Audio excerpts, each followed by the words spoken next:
John, thanks for joining Trots TV for another edition of the CEO's Blog. We're back in your lovely, clean office for this edition. And let's talk about the breeding season. It's well underway now in New South Wales. We've already had foals born. I know Peter O'Shea has a nice shadow play foal that's already hit the ground. And what is some things that Harness Racing New South Wales has introduced that is new this season? Yeah, firstly, Amanda, congratulations to Peter O'Shea. A shadow play colt, is it? I believe. So that's good. And there'll be many more foals. And hopefully, to everyone out there, I hope they're all born healthy.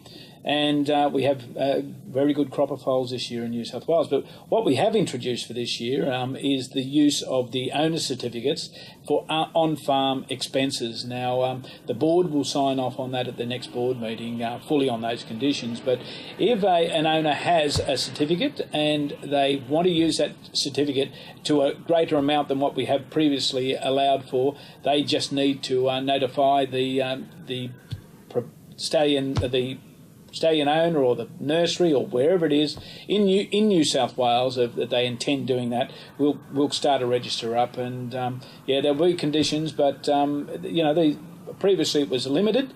Now the full extent or a greater amount of the extent of how the cost of breeding of a horse will be covered. So that's an initiative that we've introduced for this year. Okay, John. Well, can we talk about microchipping? I know we've talked about it a bit within the last year or so, but have we got an update on that? Yeah, well done, Amanda. That's another initiative that Harness Racing New South Wales and the rest of Australia has introduced. But for Harness Racing New South Wales, we went out last June and said that we will be doing this. We will be carrying the cost of this, so there is no cost to breeders if they comply and register their foals on time and in accordance with our rules. Harness Racing New South Wales will be picking up the cost. Now, how it will work, the strategy is that the horses will be freeze-branded this year, and that might seem like doubling up on things, but just for the first year or so, we need to make sure and be safe that it all works. But the freeze-branders will be going around the state, as they have done for the last 30-odd years, freeze-branding these horses, and accompanying them will be a veterinarian, a Harness Racing New South Wales veterinarian, who will implant the microchip. So there'll be no real change that will be seen, other than there'll be an extra person, the vet, accompanying the freeze-branders. So for the breeders out there,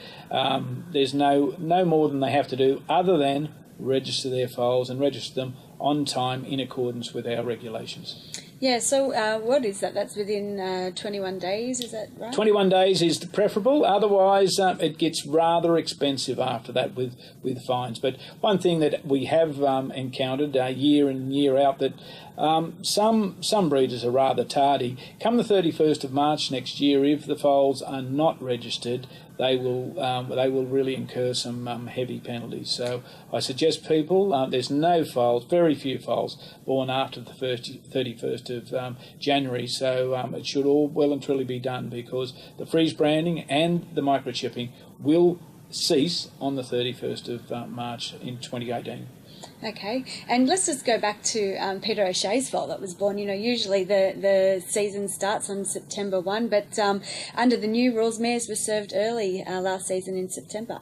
Yeah, they certainly were, and some breeders took the opportunity to make sure their mare was there, because they're not always successful in the first round of breeding. So, well done to them. And for Peter O'Shea, the shadow play, and Alabar stallion, of course, and Alabar are the sponsors of the Breeders' Challenge. I believe shadow play had the winner of the Gold Cup and Saucer at Red Shores track in Prince Edward Island in Canada, and that was an exciting moment for those owners, exciting moment for those who attended on a very wet and miserable night. So shadow play, well done Peter O'Shea, and well done to Alabar. Okay, well you would know.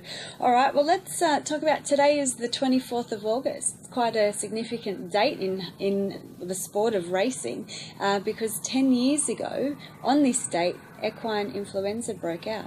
Yeah, equine influenza, it was earth-shattering, really. it happened. I think it was the Paleface Adios Stakes was run that night at Harold Park, and Divisive was the winner. As it turned out, we didn't run a Chariots of Fire that year, so it is a horse that was a champion that probably looked like winning another classic, missed out that opportunity, but everyone missed out. It dragged on for so many months, Equine Influenza. On that night itself, Bruce Christie, the chief veterinary surgeon for New South Wales, contacted me and at Harold Park and inquired as to whether we could keep all the horses there at Harold Park on that night. Well, that was an impossibility, and the horses did go home, but some actually that were visiting from Victoria for the Paleface Adios made it home, some didn't, and as we know it, Harold Park itself was transformed into a quarantine station to help horses attend the Inter Dominion and other races, and they were, wonderful times when it was such a devastating time, really, across the state. Interesting times, I should say, not wonderful. And, it's 10 years. Where did those 10 years go, Amanda? You certainly look the same as what you did then. I certainly don't. But anyway, we've progressed a long way. Equine Influenza affected all of racing, and we learned from that. And it's interesting, we microchipped those horses then. We wanted to continue microchipping the foal crop, continuing on, especially here in New South Wales and Queensland. The support wasn't from the rest of Australia. They talked about cost and the imposition of cost on breeders. But here we are, 10 years later, and we will be microchipping our first foal crop. So everything ties together eventually in the long run. So, a date in history, Equine Influenza. Yes, and when camels raced at Harold Park. Camels raced at Harold Park, and that was interesting times as well. There were some great races. There was a major celebrity race, and there were politicians there. Some of those politicians aren't with us too much at the moment, but the government was very strong then, the Labor government, and supported the racing industry. And since then, I think the governments, in their turn, both the Conservatives and the Labor governments have been supportive of racing going forward, and it was great. Last year we received some money, rebates through tax parity, and I'm sure with this current government and the opposition as well, they recognise racing and the importance it plays, the social importance it plays in the community. Most definitely. Okay, John, is there anything else for this edition? Not for this edition, but there'll always be more next week. Look forward to it. Thanks, Amanda.